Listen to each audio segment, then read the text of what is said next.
In Psalms, we are presented with this poetic vision of a God who plays with Leviathan. Now, Leviathan was the monster of chaos that everyone's supposed to fear.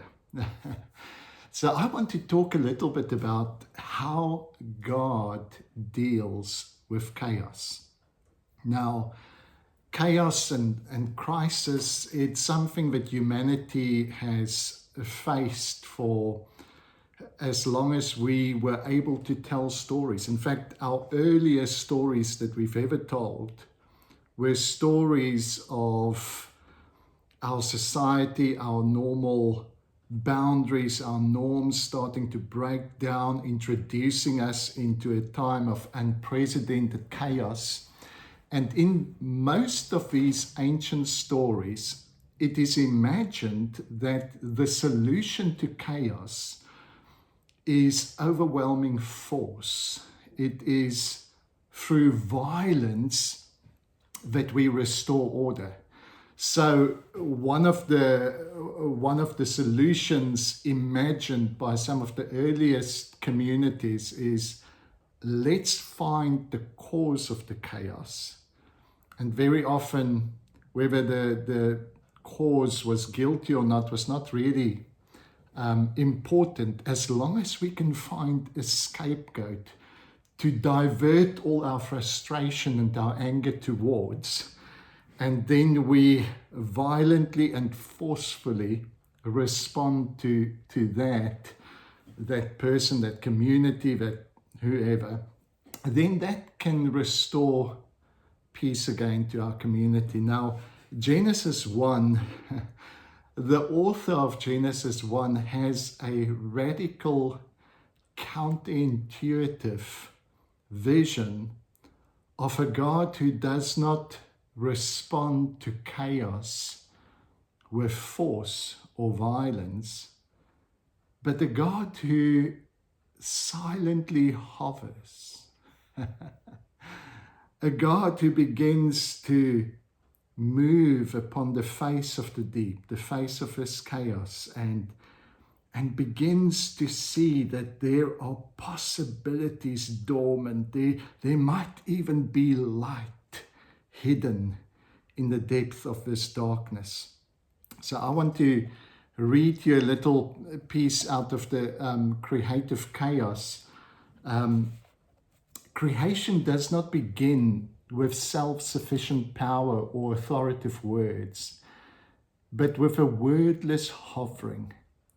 It is in this contemplative silence that the possibilities within the chaos begin to dance. Tuhu vabuhu, that's the Hebrew phrase, a poetic echo in the silence. Elusive messages drifting, unlikely possibilities awakening, signifies rearranging with each repetition of the tuhu vabuhu. The surface grows more unstable. Possibilities vibrate. What might be nothing, murmurs of what might yet be something. And within the formless patterns emerge. Creation is not the result of an enforced design, but a willing response to divine seduction. This creative space in which the breath of God hovers over the formless potentialities is still present within each one of us. That's from page 123. And then there's in Psalms 104, verse 26, this amazing vision of a God who is said to play, to sport with Leviathan. You see, one of the radical new ways of understanding the story, the radical newness of the Genesis vision of God, is a God who does not respond to chaos as an enemy, and neither does he resort to force or violence to establish his will, but a God who sees the beauty, sees the potential for new creation, for a new order, for new beauty, even in the midst of chaos.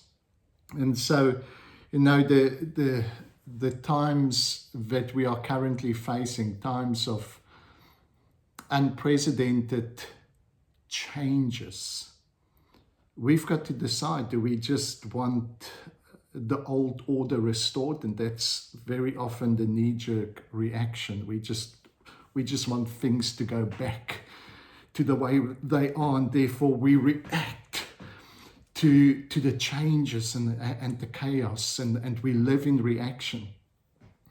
If Genesis has any wisdom to offer, it is this simple challenge that maybe we should begin with just a silent hovering, just a contemplative silence, and allow Elohim, the one who originally created all this beauty out of chaos, allow him to start awakening the possibilities for new beginning, the possibilities for new creation, for a new order, for your life to rise in you.